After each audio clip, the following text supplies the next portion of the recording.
we'll take it as read. Is it? However, I won't say that for you. I'll let you say it. Good afternoon, councillors. Yeah, clearly the paper has been well read, and so I think if that's all right, we would just be happy to take any questions. Right, well, we have got the motions in the paper that have been put up and moved by the Mayor and seconded by Councillor Filipina, so we should put that up so that we get that out of the way, and we start with questions. Yep, it's whenever you want to give us a nod on that. Are there questions relating to this? Yep. Oh.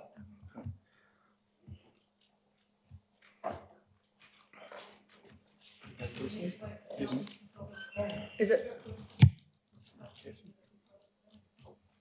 Councillor Simpson. Yep. I have a question, and it's around your discussions with the members of the Eden Park on the May 2018 resolutions. Can you confirm that they agreed to those terms and conditions when you were having discussions with them? Thank you. Just to clarify, we didn't discuss directly the May 2018 resolutions. So what you're saying, you didn't call them the May 2018 resolutions, but did you discuss the fact that it would... Just bring it forward. We're having trouble today, these speakers. Okay. So Councillor Casey will take you first then. Could you go to B, please? B 2 and 3.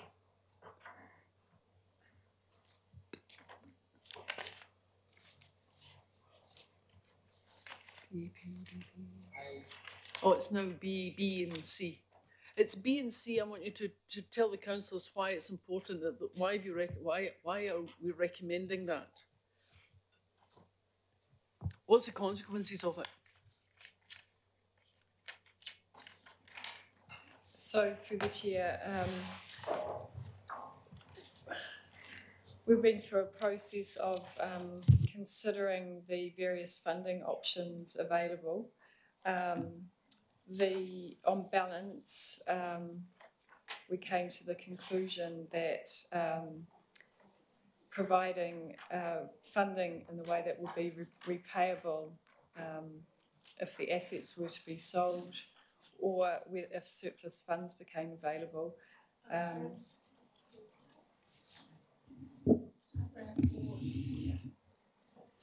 I'll switch on this.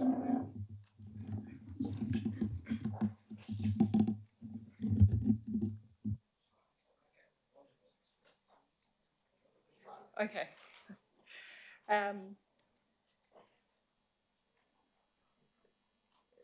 So on balance, we came to the view that, sorry, can you hear me all right? Okay, thank you. Came to the view that because of Eden Park's situation, various things being financially autonomous, that it would be appropriate to have a limited recourse loan, and that that gives, I guess, it's similar to a grant in a way where it would be repayable on certain conditions, called a loan, being clear then that no interest is payable, and it would be repayable if assets were sold or surplus funds became available. It was specifically that I'm interested in learning more about. What are the advantages to the ratepayers of B and C? So through the chair specifically, then B would mean that the ratepayers would receive, or the council would receive the funding back were there to be a sale. Do you want to answer? Yeah, so C will just provide security for that arrangement in the same way that it will also secure the other existing debt. And the way the security is drafted, it actually will catch any money at all that the trust owes to the council. So we don't have to do anything extra to put that security in place. It will just, this arrangement, to the extent that any money would become payable, will fall within that scope of that security. And yeah, so that's all part of the package, which is designed to capture a situation where there's a change in the situation from what it is now, if there is surplus cash in the sense that there's been a disposal or owned by Eden Park, for correct. example. Or we've also got the second limb of that, which is that if they did start to become very profitable and they were able to generate surplus funds, and that's typically over and above capital expenditure, paying down their other debt, those sorts of outgoings, then that would become repayable as well. Just a supplementary, if I may, if this was not a loan and was indeed some other form of gift of ratepayer funding to Eden Park, what would be the risk with regard to B and C? The risk would be that if the situation did arise that there was a disposal, then the council would have no control to bring that back. That would fall within the discretion of the trustees as to what happens with that. I'd like to add an extra explanation of it, Councillor, is under the beneficiaries of the trust, it's a bit wider than it used to be, but effectively it's still the two main bodies, or I should have say it's the sports of cricket and rugby that would be the beneficiaries, which could be spread across Auckland.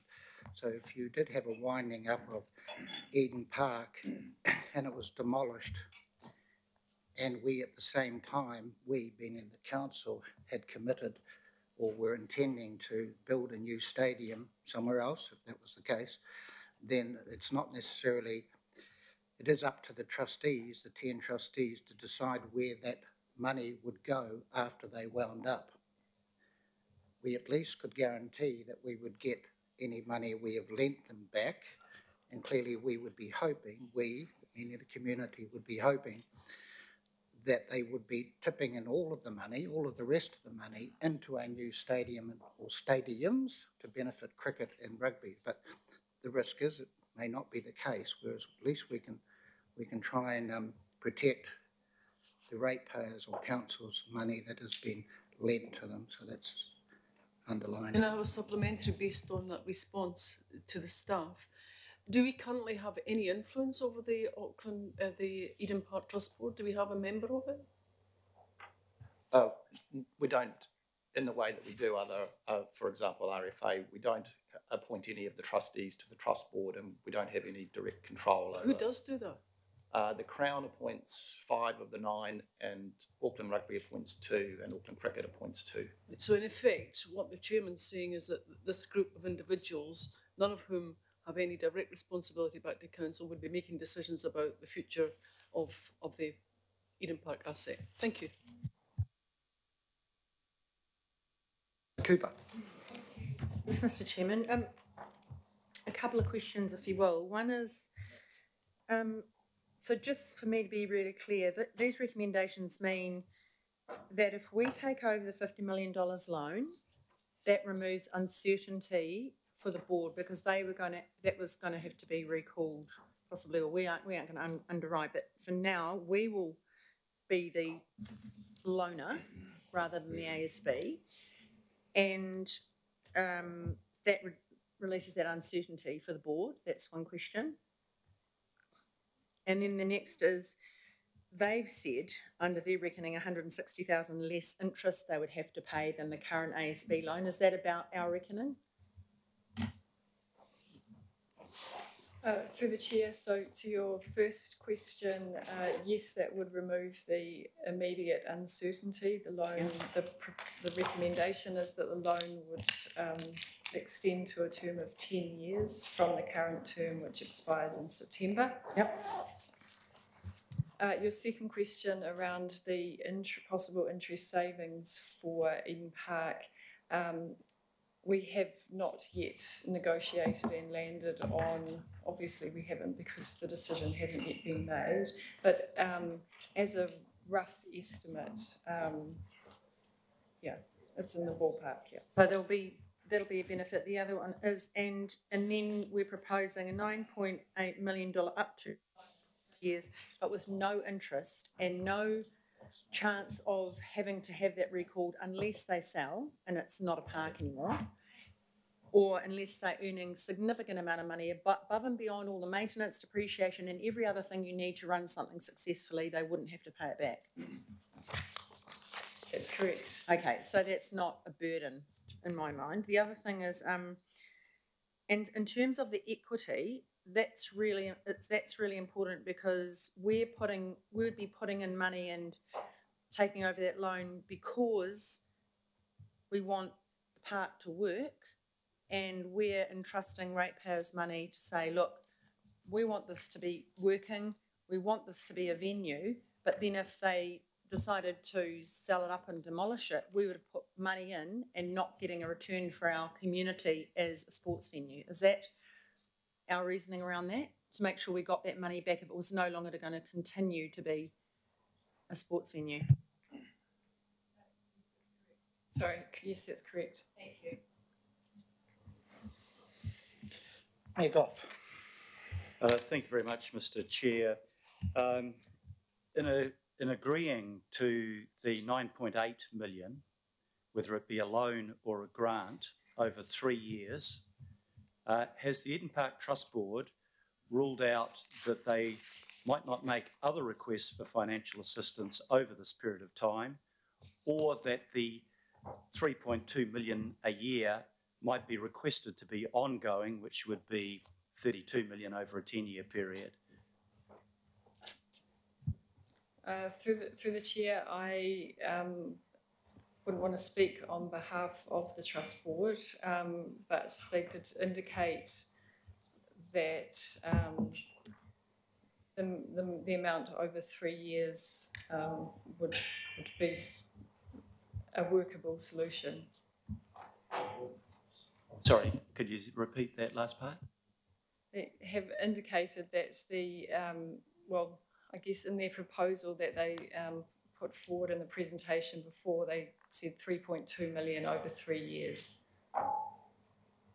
But given that they previously said they really needed 6.4 million a year, what's changed to lead us to believe that the 3.2 million will meet all of their requests, or was the 6.4 million an inflated figure?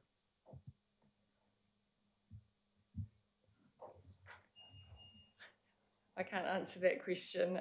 Based on the discussions that we've had with them, they provided a capital expenditure program that would meet their minimum requirements over the next 3 years, and they also stated that they may be able to apply to the government for event-based funding. Could I ask the question perhaps in a different way through you, Mr. Chair? Given the EY report, which raises some serious concerns about what their funding needs might actually be, why should we be confident that what has been asked for as what could be a first tranche will not be followed up with requests for further money and money on an ongoing basis?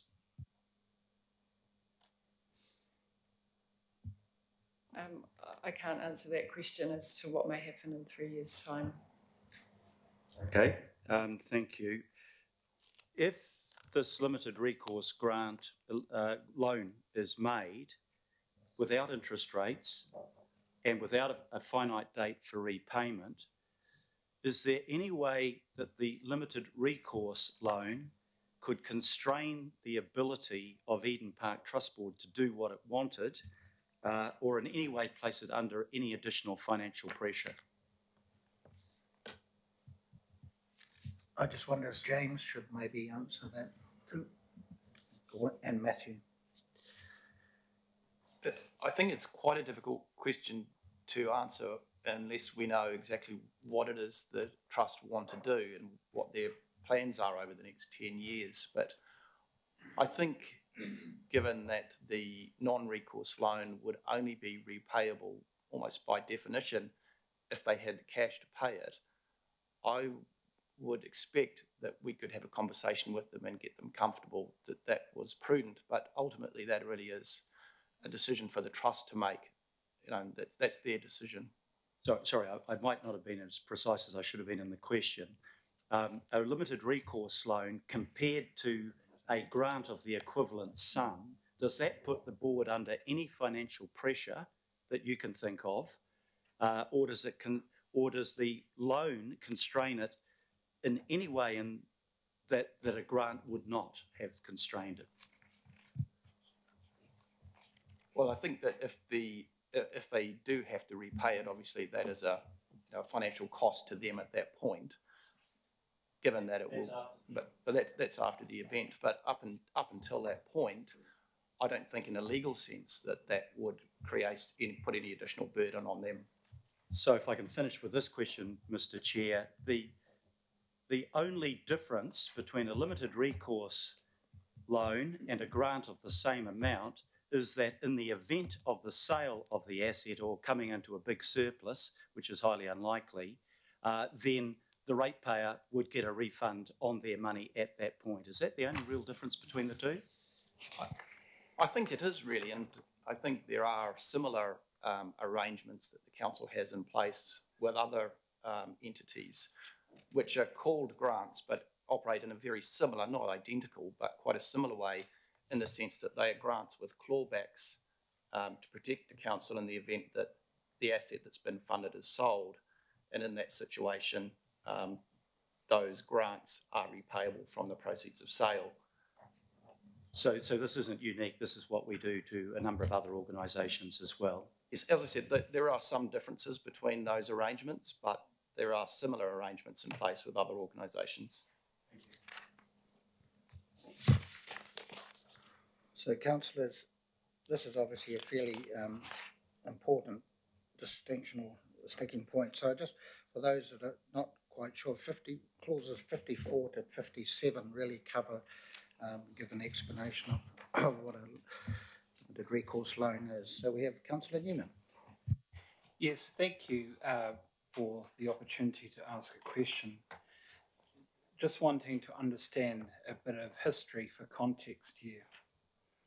The officer's report that we considered, which included resolutions that we voted on the 15th of May, including a non-cumulative cost share contribution of 3.2 million per year or 32 million over 10 years, a resolution supported by Linda Cooper and by His Worship and by Ross Clough. The only reason that we are not pursuing that fundamentally is that because the outcome of that resolution from the officer's perspective is that we failed to get the government's contribution that was foreseen at the time, but which has not been delivered because the government said no. Would that be accurate? Through the chair, the resolution of the 15th of May was a package of items. It did include the cost sharing with the government. We acknowledge that the resolution may not have been as clear as it could have been, and that is one reason that this report seeks to clarify those resolutions. There have been things that have happened between May and now. The EY report has been completed. There has been various correspondence between Council and Eden Park and Mayor, Minister, etc. to be taken into account. And that is the position that we've got to today. When did we first learn that we were not successful in persuading the government to offer a cost contribution as per what was foretold in the 15th of May report?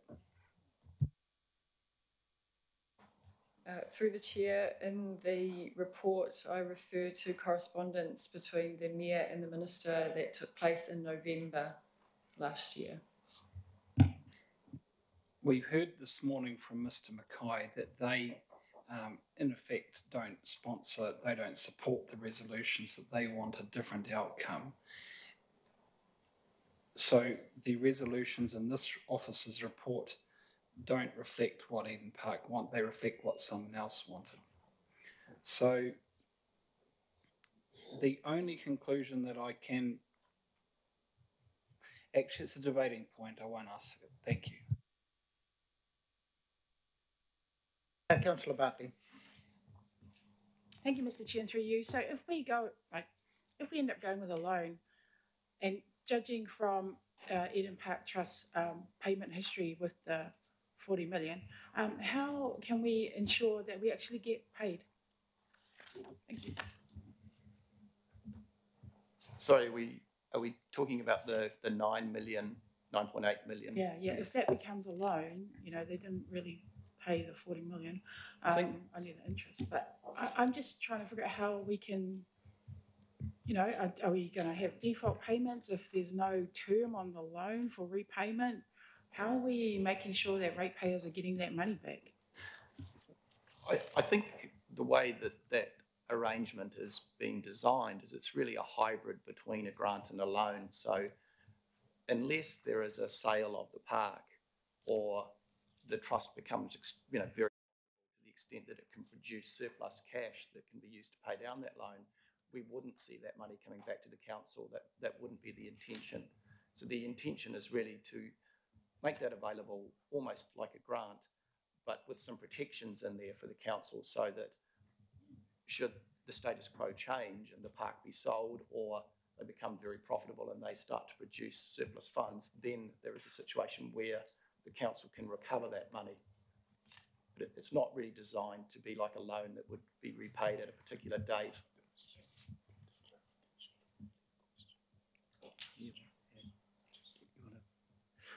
Yeah, Josephine, sorry, Councillor Bartley, yeah, so it just goes back to what I said before, is if there was a winding up, we would get the money back, there's no question. So it couldn't be dispersed in any other way. So any security, I'm allowed to pass, yep, point of order. I thought Councillor Bartley's question was to an officer, and I thought it was appropriate for officers to answer the questions. So my question is, yep. Is this appropriate? Yeah, it is appropriate because I saw Councillor Bartley still frowning, and because she wasn't sure of the answer, wasn't sure she'd got the answer. So, Councillor.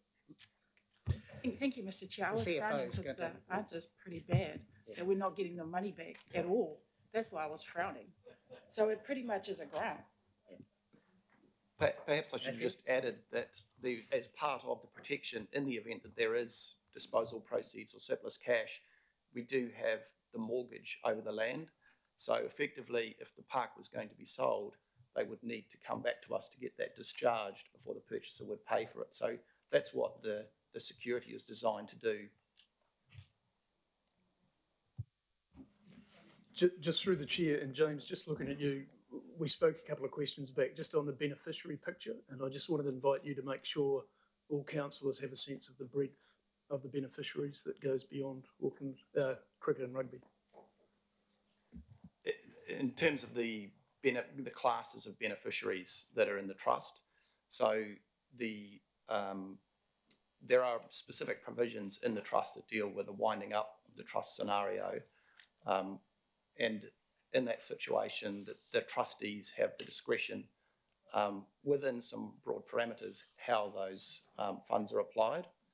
And as Matthew said, there is the beneficiaries are, and I don't have the wording exactly in front of me, but it's Auckland cricket, Auckland rugby, or other amateur sporting codes in the region, something along those lines. So those would be the classes of beneficiaries that the trustees would need to consider in terms of where any surplus proceeds would be applied.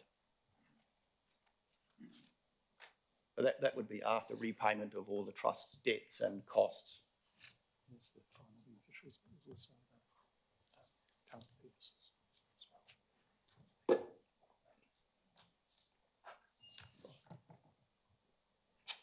Yes, so as Bram's pointed out, so the objects of the trust also provide for the purposes that the trust is set up for, and the wording is includes Auckland Rugby and Auckland Cricket, as well as other sporting codes and recreational, musical and cultural events for the benefit of the public in the region.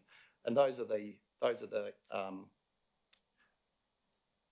purposes for which the stadium needs to be operated on an ongoing basis by the trust.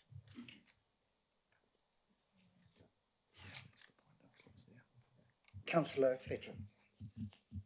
Thank you, Mr. Chairman. Councillor Newman has explored in part the questions that I had, but I want to go back to my understanding of the resolutions from the May meeting, and I want to acknowledge the email that I've received from Matthew Walker, and thank you very much for bringing clarity around that issue at the time with the involvement of central government. I want to come to paragraph 32, because I know that the Mayor wrote to the Minister of Sport on the 29th of October. So what we're doing today is really sort of responding on the basis of one email, presumably received on the 5th of November from the Minister of Sport and Recreation. So did any of the officers look at bringing the matter back formally to council at that time and having a resolution of council to write to the Prime Minister of the day? Was there any consideration given in a legal sense to understanding where the national stadium currently is for New Zealand? I can accept that there may be criteria around regional stadia, but I'd just like you to explore a little more for me the discussion that there's been at an officer level on those points, because I think, just setting aside the issue of whether it's a grant or a loan, there is for me the vexed issue that the government has let off the hook yet again, and maybe I'm naive, but I see that this is a national facility. This is not a local board facility or a regional facility. This is a facility that is used by New Zealanders, and I'd just be interested, A, from a legal perspective, what is the national facility that we currently have in New Zealand, and B, have there been any other avenues to explore the opportunities that we might have and obligations from central government to support this, because council is having to step in where I feel that the government, what we were advised anyway back in May last year, where the government may have been willing to be a partner on this. So I'm just going to ask Stephen, the Chief Executive, to answer your question.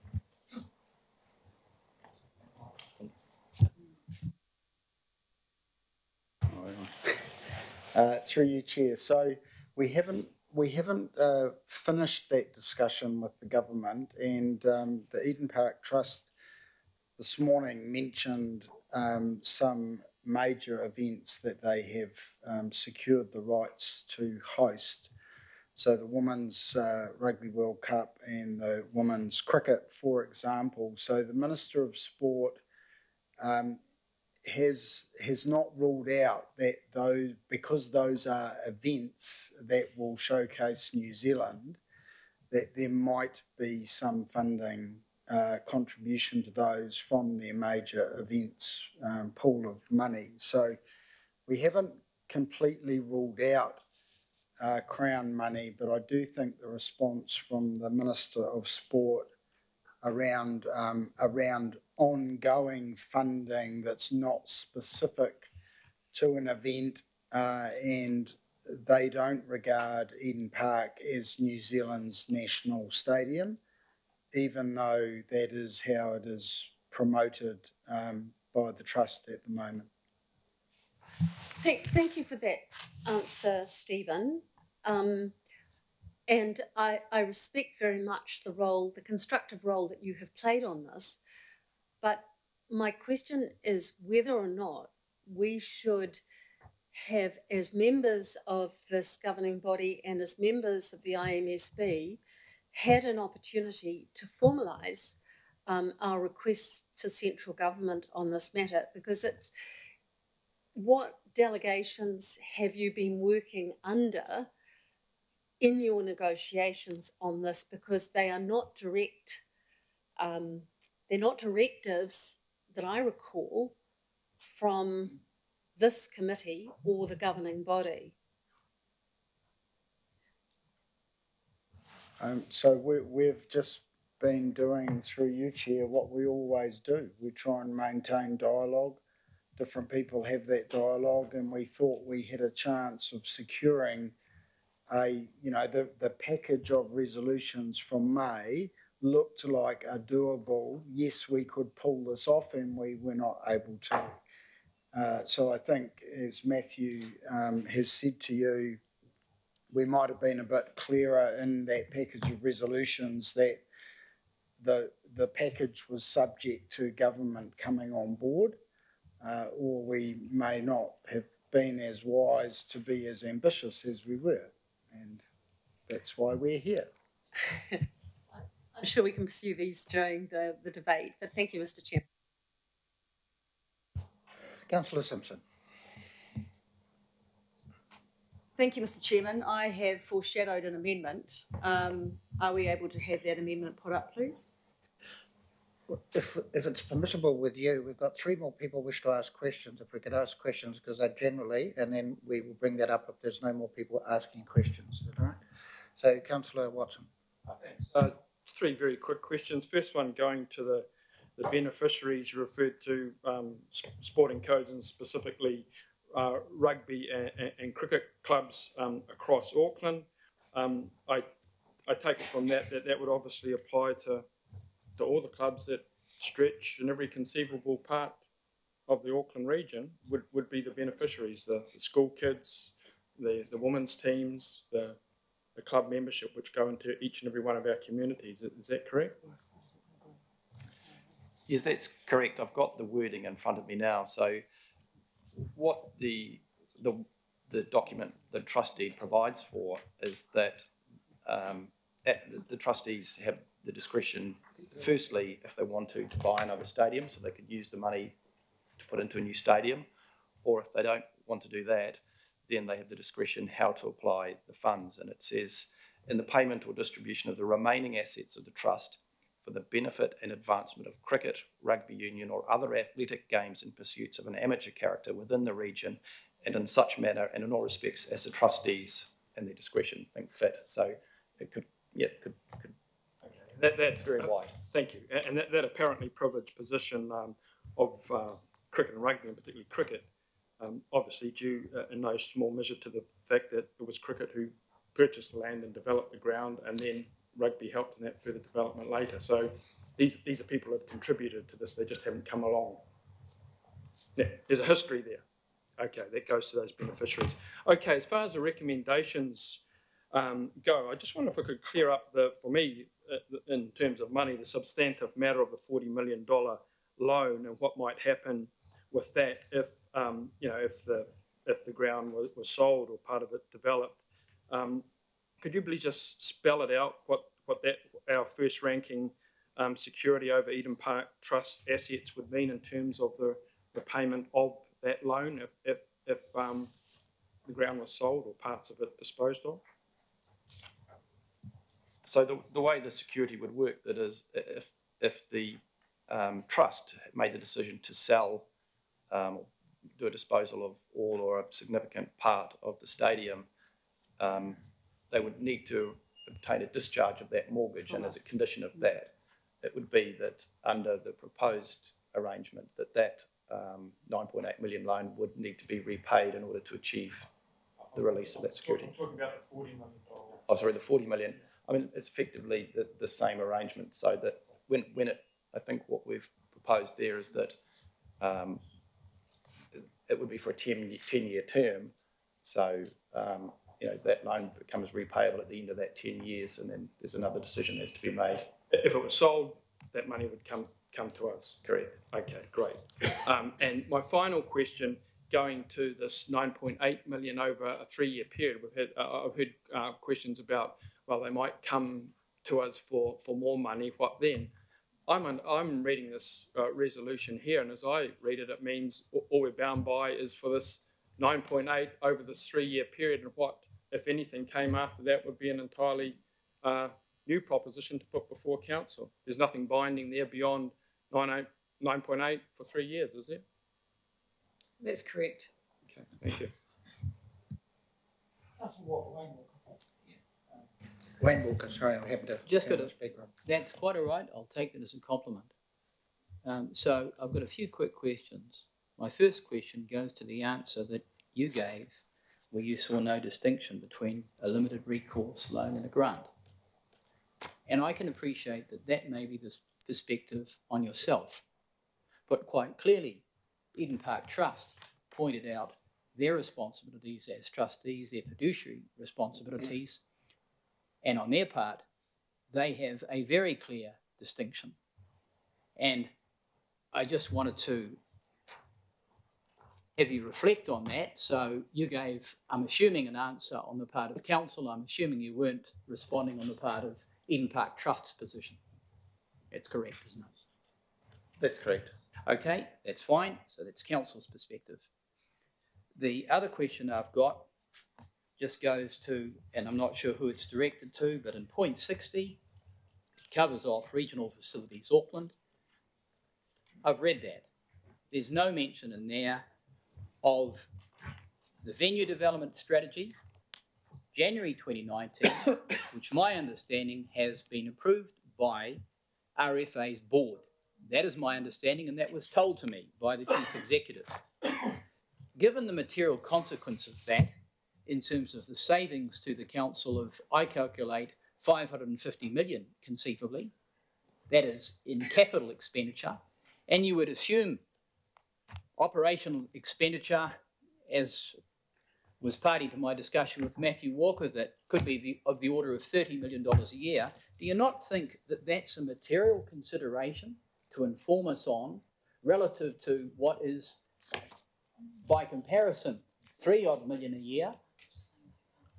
It's not quite a tenth, but certainly a ninth or the like. Is that not material? And why have we not received any information around that? So through the chair, there's a little bit of confusion about the status of those documents, and I've just clarified with Chris Brooks. So the only reason we haven't brought those financial projections from the venue development strategy into this report is you're fully aware of what those draft numbers look like, but we have not yet endorsed the strategy. Correct. And so, and can I just finish, please, Councillor Walker? That document of January 2019 is in the process of being updated, and it has not yet been, and it's a companion document to the May 2018.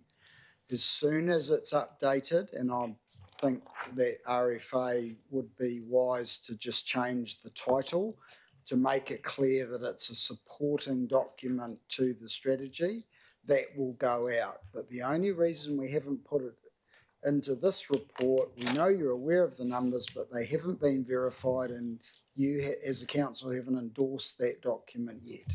Correct. But my question is directed to point 60, and this is Regional Facilities view, just as point 61 is ATEED's view. Here we have a circumstance where we've got a venue development strategy that has been approved by their board, and they are not informing us of that, and you know that. So I just want to leave that on the table. As far as I'm concerned, and I think as far as the people of Auckland are concerned, it's a very, very material piece of information. So I will leave that for now. The other concern or question that I just want to raise just goes to point 39, and I'll just quote, based on a review of the above plans, providing a form of funding to Eden Park Trust for essential capital renewals is consistent with the outcome sought for the provision of sport and recreation facilities and major events in Auckland. Now, I have no issue with that. I make the assumption that that statement on the part of officers is because what Eden Park is asking for fits with those policies and strategies. Is that the case? Yes, that's correct. And in respect of the facilities partnership policy and the information that Doug Mackay brought to our attention, where there is a specific mention of grants and no mention of loans, I will repeat, no mention of loans, would the expectation of a particular sporting and recreation group in Auckland be that they receive a grant rather than a loan? Would that be their general expectation?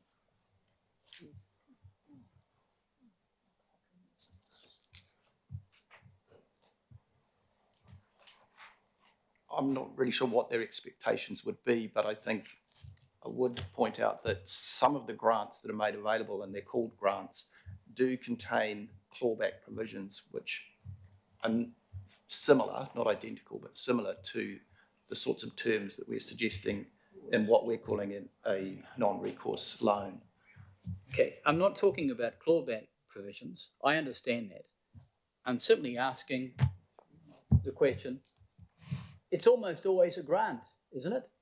In almost every instance. And I've looked back at the history of our grants to organisations, and there might be a couple of exceptions, but we give grants, we don't give loans.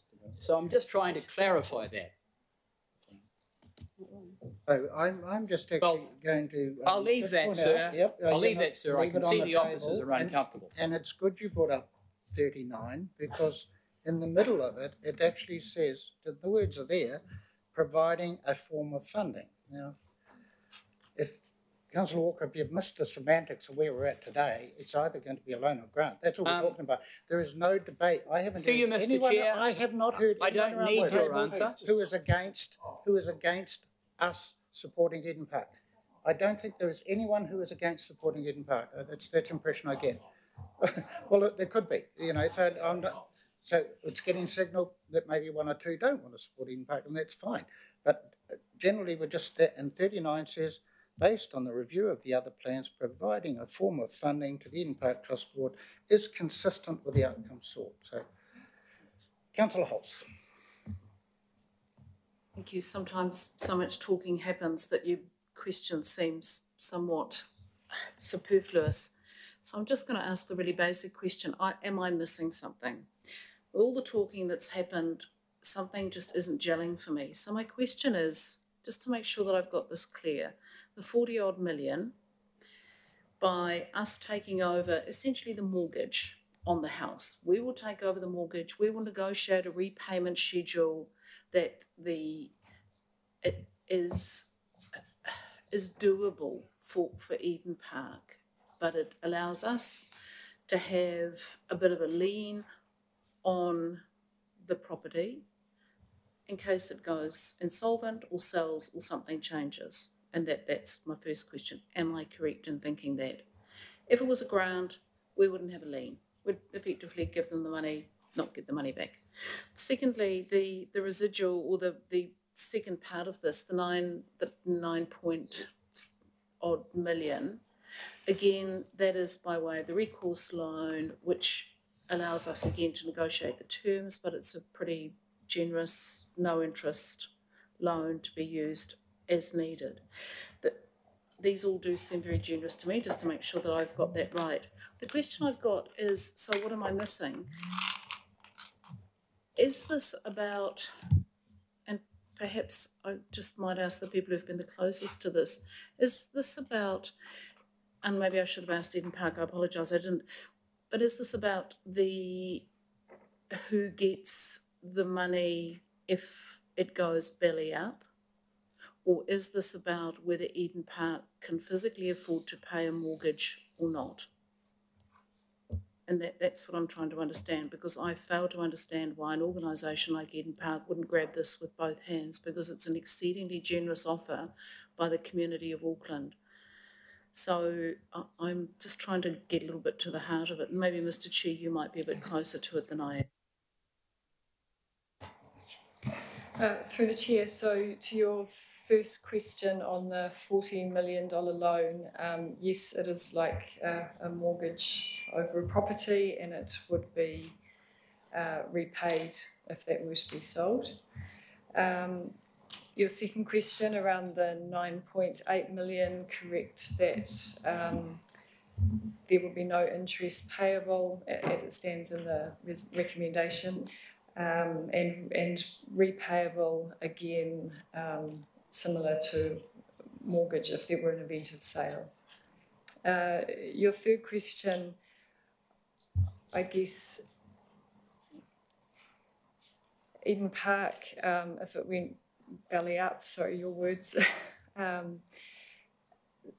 the land on which it sits obviously is very valuable, and the stadium, the assets are valued at around $250 million. So I guess the question is more if that were then to have to be sold for some reason, then the council would be repaid in that situation. Why, I think, Mr. Chair, just a supplementary question. I do have sympathy for the trustees of Eden Park. This is a huge job. It's a complex job, and we in no way want to put them at risk. However, there is the debt equity ratio is substantial, and their risk, I think, will be mitigated by the fact that if everything does need to be liquidated, I would presume that would,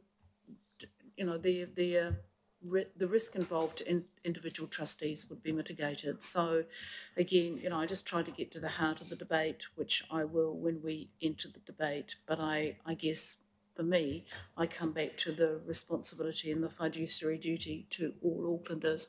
And it does put me in mind of when we debated this as the old councils, and we've been reminded of that this is exactly the debate we had. What is the government doing, and why should the individuals of Auckland pay twice? They paid through the Auckland Regional Council rates. Why should they pay twice through their city rates? We all agreed that they'd paid through their ARC rates, and the ARC could actually put their rates into the stadium, which the ARC duly did. Member Tapri. Kia ora, Mr. Chairman. Nui kia koutou e tēnei wā. So just want to ask a couple of questions, but just want to start with the resolution of May, the 3.2 million that was set aside for 10 years on a cost sharing basis. If the negotiations with Eden Park have now got it to $3.2 million for 3 years, what's stopping the council from upholding its resolution of May to $3.2 million for 10 years? I've got a few questions. Through the chair, that is one of the options that was considered in the paper.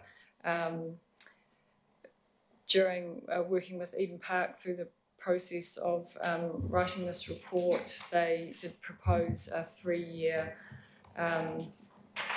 capital expenditure program instead, and given that they will be looking to broaden their revenue opportunities in the next 3 years, opportunities to partner with the council and RFA.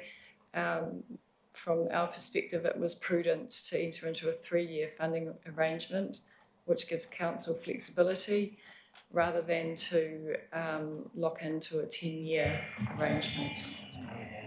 So just to follow that, when it was initially proposed or requested by Eden Park for $6.4 million, and that was based on $3.2 million from council over 10 years on a cost sharing basis, did it have to be the government only as the cost sharing another cost share contributor, or could it have been some other party that could have brought the $3.2 million to oblige council to uphold its part?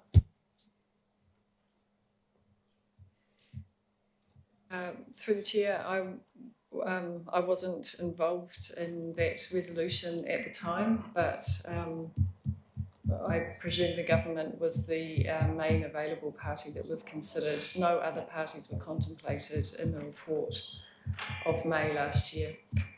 But again, there's no specific naming of anyone in the resolution as a sharer to the costs, although I understand through the reports that were provided there was reference to the Crown.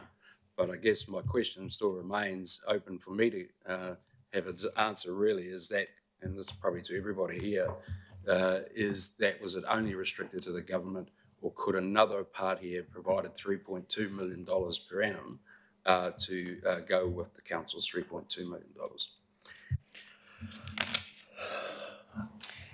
So the report was quite clear that it was a cost-sharing arrangement with the government. We've acknowledged that wasn't clear from the resolutions themselves, but in the body of the report it was stated that it would be a cost-sharing arrangement with the government.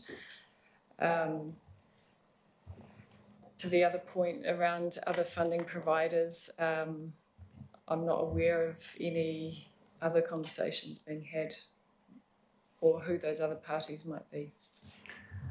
Well, neither do I at this point in time, but I guess the point I'm trying to get to is if it was a flexible situation to occur, and that did occur, then I guess what I want to know is it an opportunity for that?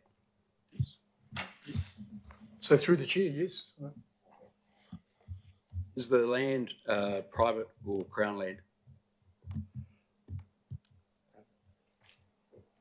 The stadium, the Eden Park Stadium, is owned by the Trust Board, the Eden Park Trust Board. So the Crown's role to appoint trustees is based on what?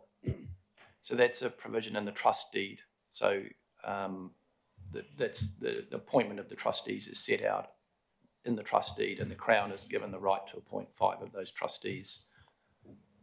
So in terms of disposal, that's been talked about quite a bit in the future, will the Crown have a role to play in that? No, only to the extent that they appoint the trustees, but I think the trustees will act under the trust deed, and they are given the discretion to make the decisions about the stadium. There was questions asked earlier about limited recourse loan, and there's been a lot said about it not really being sought after unless there is a sale of the land or whatever. But yourself said when you answered his worship,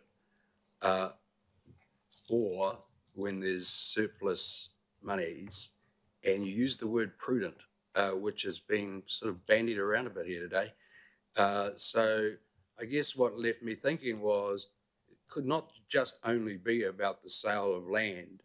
If someone in council decided Eden Park had more money than they needed, that you could then, or this council could then impose or request or maybe even pressure Eden Park Trust to provide the repayment longer before any land sold. Would that be correct? I think that the arrangement in relation to the repayment from surplus cash will need to be drafted into the document, whether that's a development funding agreement or a bespoke loan agreement. But typically that type of arrangement is agreed up front, and the formula for calculation of the surplus cash will be baked into the document so that it's agreed between the parties up front. So when that cash is repaid, it will be done under the document as per the formula. Follow up with you, Mr. Chairman. I think again, I and Councillor Darby went down the track on the word prudent quite a bit today. You used the word prudent. Would it be prudent for you to enter into an agreement that doesn't have that? Do you understand what I'm asking?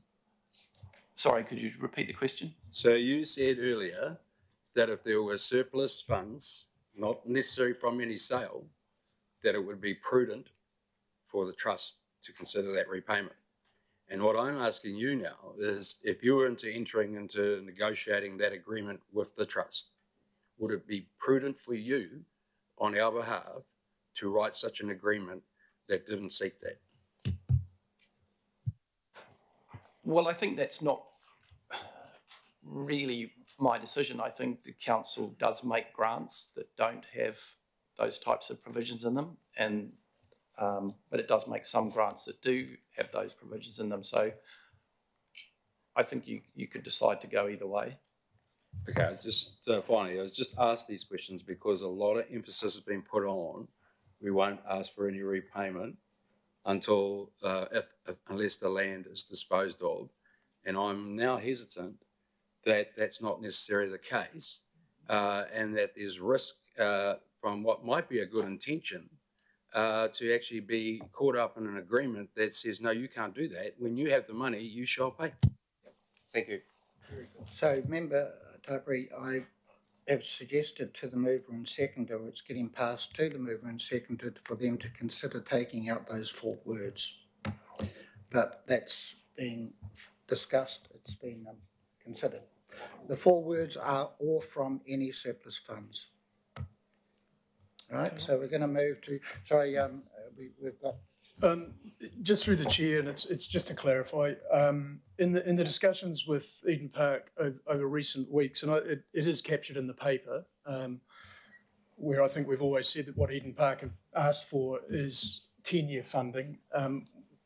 We promoted the discussion of how they would respond to a 3-year arrangement. So I just want to make that clear, and in good faith they responded to that, and we're happy having that discussion, while happy to also tell us that they'd prefer 10, but we had the discussion around that 3-year period.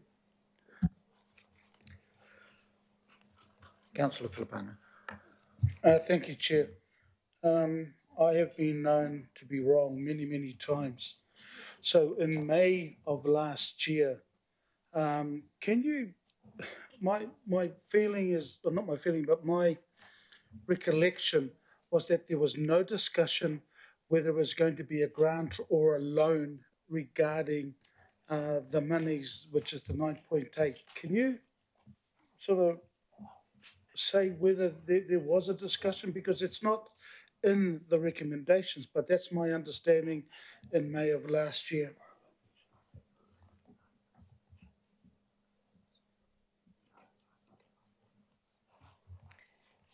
Through the chair, I was present at that meeting. I don't recall any specific discussion around the form of the funding. The report from that time refers to cost sharing arrangements, which I guess is that's right. It's been indicated to me that the discussion was it was going to be a grant.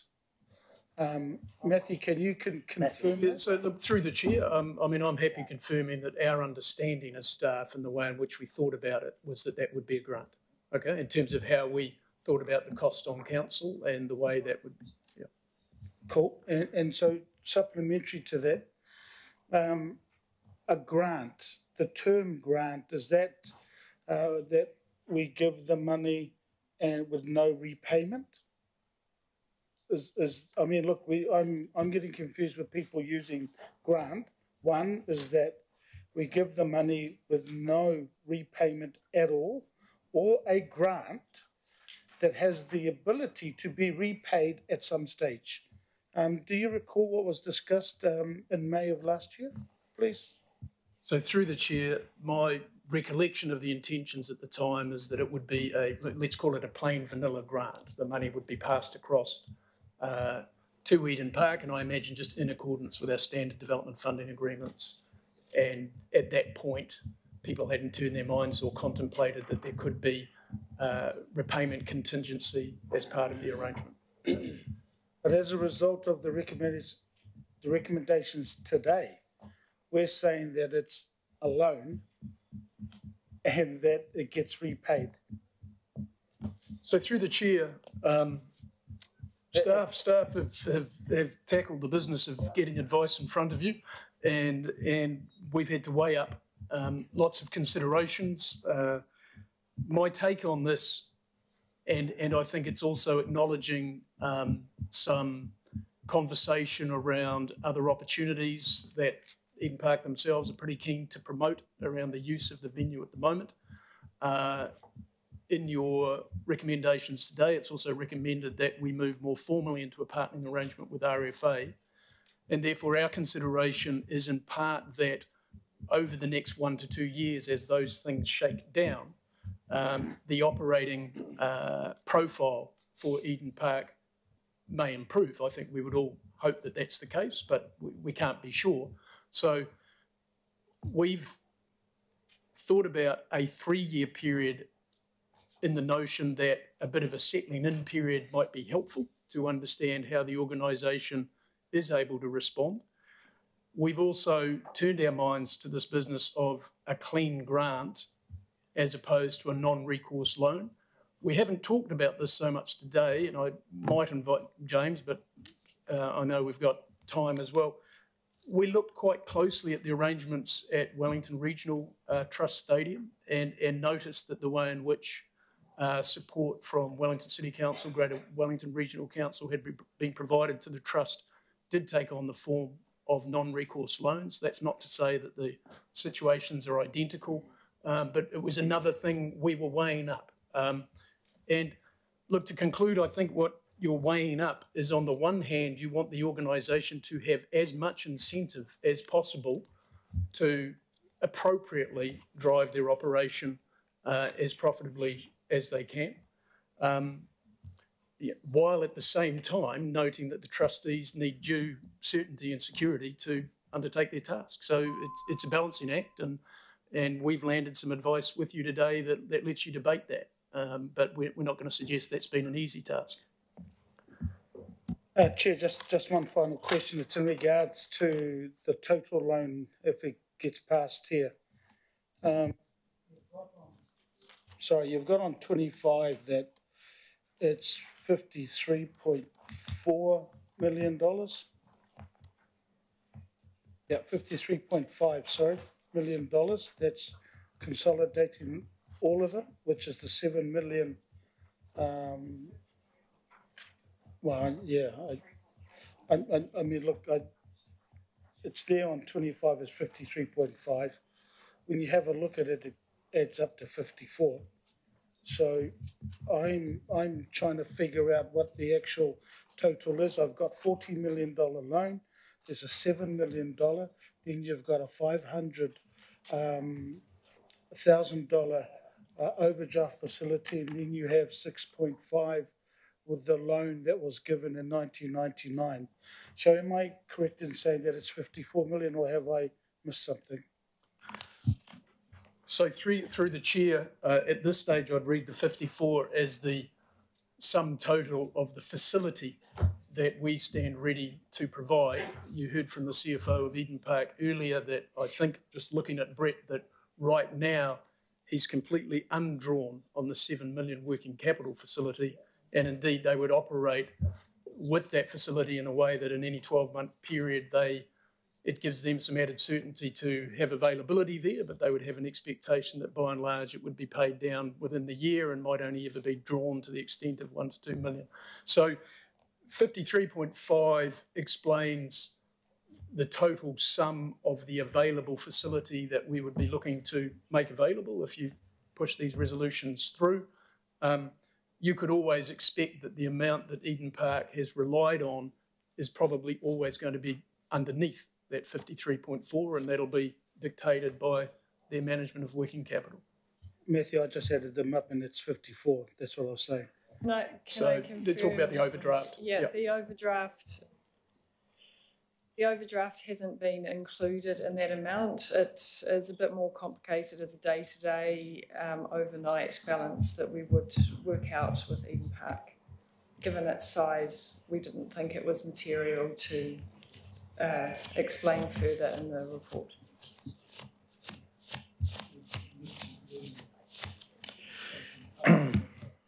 Councillor Darby. Thanks, Chair. There's been a bit of talking about winding up of the trust, which is sort of unfortunate that we're homing in on that. But look, and that is in the unlikelihood that it is wound up, we're talking about how we can secure our investment. That's the crux of it. So, James, you actually said that in the unlikely event of a winding up, they'd pay their debts, they'd pay for all their liabilities, expenses, etc.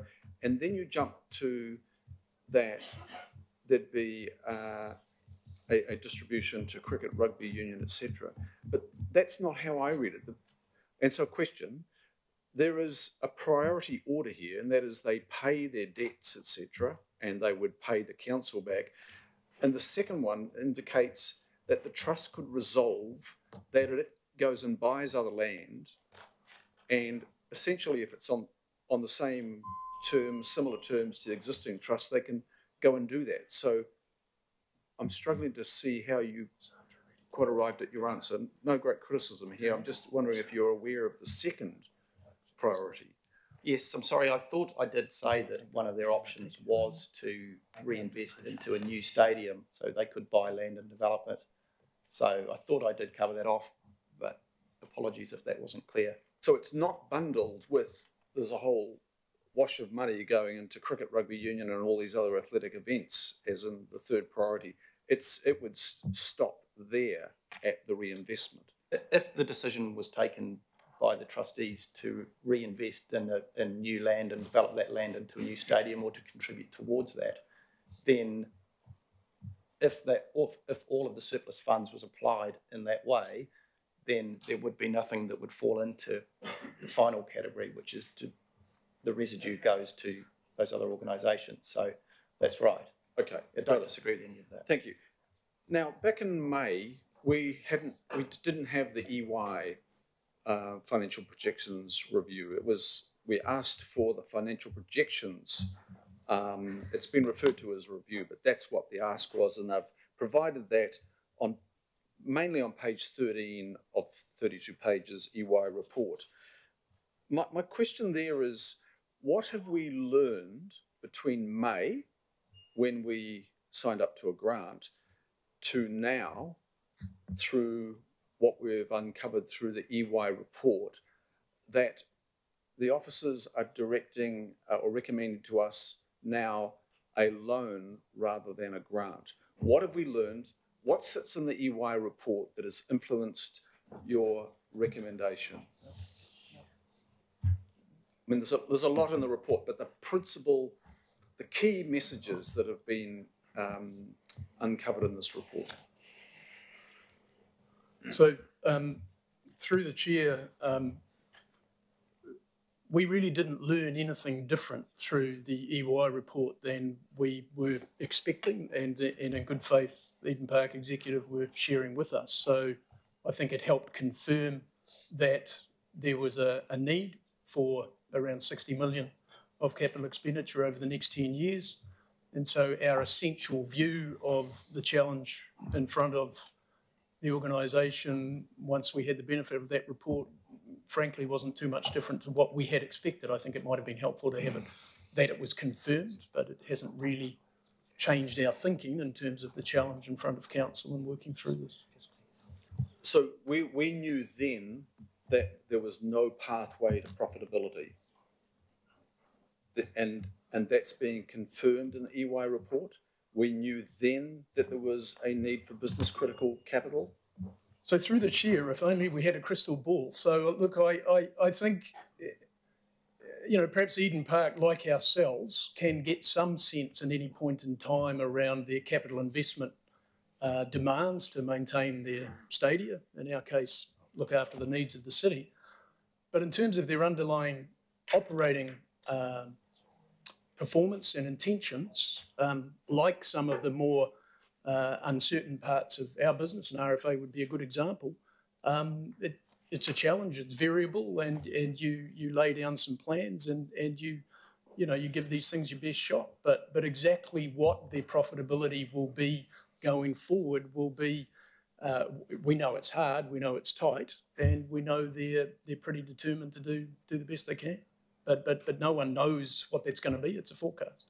So one final one. So if it was a grant going forward as opposed to a limited recourse loan, which you can grab back as things are cashed up, if there's still a shortage, from what I'm reading, there's still a significant gap in business critical capital that's required. Is that correct? There's still however way you skin this, what is conveyed today, there's still a shortfall in business critical capital. So through the chair, I'm happy saying that what we think is in front of you today in terms of these resolutions is a landing for now. But there may need to be more work and more discussions around funding of a facility and an organisation that's got tough challenges, and I think everyone's quite clear on the numbers. They're hard. It does lead. So if there is no other port of call for the additional capital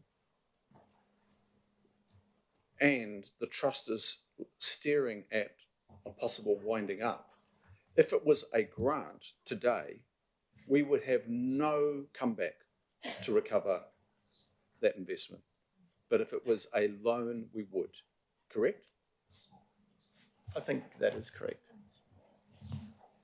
Oh, well, sorry, I should qualify that. We do, the standard wording in the grants usually have some wording that says if the grant can't be used for the purposes that it was advanced for, then it has to be returned. So it would depend a little bit on the circumstances, but at a high level, I think what you're saying is generally correct. So that if it was used in spend on CapEx, then purely as a grant, then you can't claw that back. Thank you, Chair. Okay, I'll just make a note up there. So where it says in yellow, that is about the mover and seconder have determined that they will remove those words. Councillor Fletcher. Mr. Chairman, I was just wanting to see the amendment that Councillor Simpson was going to put up, but while I have got the floor, how many times has Eden Park been debated in a committee since the formation of the council in 2010?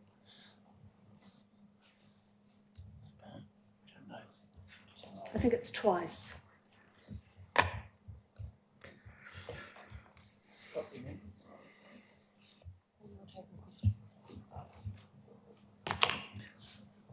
Sorry, Councillor Fletcher, I'm sorry, I apologise. I was just trying to deal with this. I didn't hear what you said.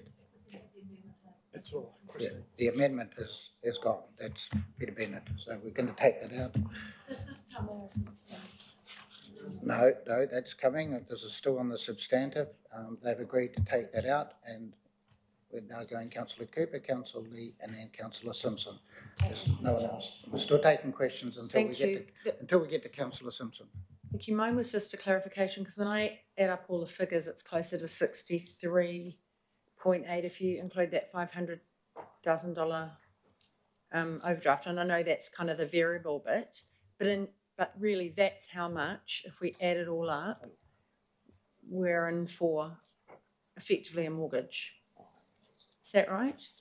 If you look at the 40, then you've got $7 million working capital that we're going to take over, 6.5 million that we already have, and then 9.8, and then variable 500,000. So that's effectively the amount the ratepayers are up for as the whole loan. So through the chair, that's correct. Although because those the 53.5 would be a different arrangement under a different agreement to the 9.8. That's why they haven't been added together. But for simple, if all of this went through for simple, so the ratepayer can understand, is that around the quantum, around 63 million? With everything added up, even if they've got different arrangements. Yes, that's correct. Councillor Lee, question.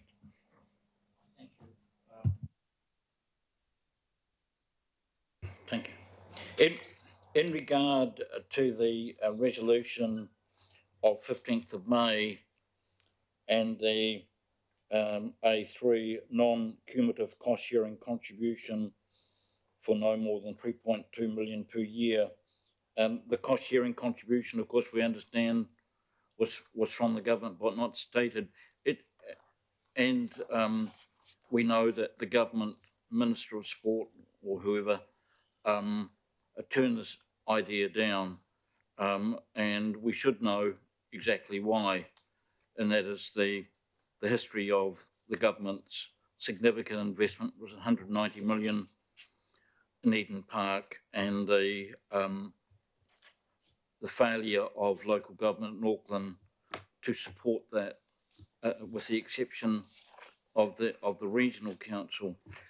In discussions, and my question is to Mr. Town, in discussions with the government,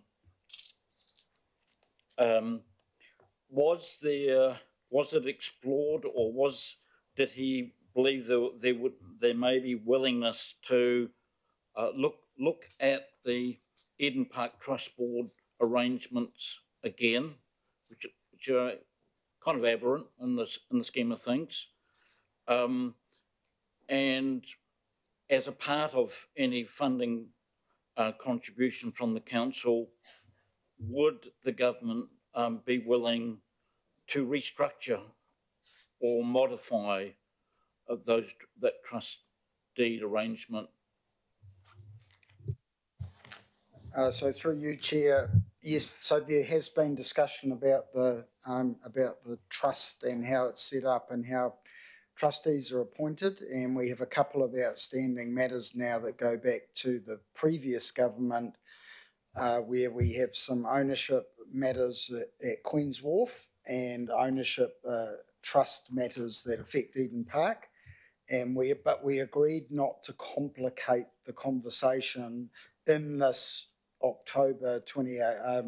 2018 round. So we just acknowledged, that trust arrangement probably needs to change, but we won't try and complicate that. Let's try and see if we can get the funding sorted out first. At this point in time, whereas it's unfinished business that needs to be tackled. Would you agree with that? Very much so. Thank you. Right, councillors, so just so we're quite clear, the substantive motion as it is at the moment has those 5 words taken out. I'm going to have accepted the amendment from Councillor Simpson, seconded by Councillor Walker, I believe. So that is going to go up on the screen, but we're going to take a 13-minute break.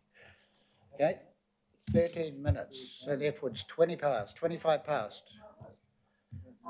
We are having a break, all right? I'm the chair, and I'm sorry, it's health and safety. We've been 2.25 hours at this already.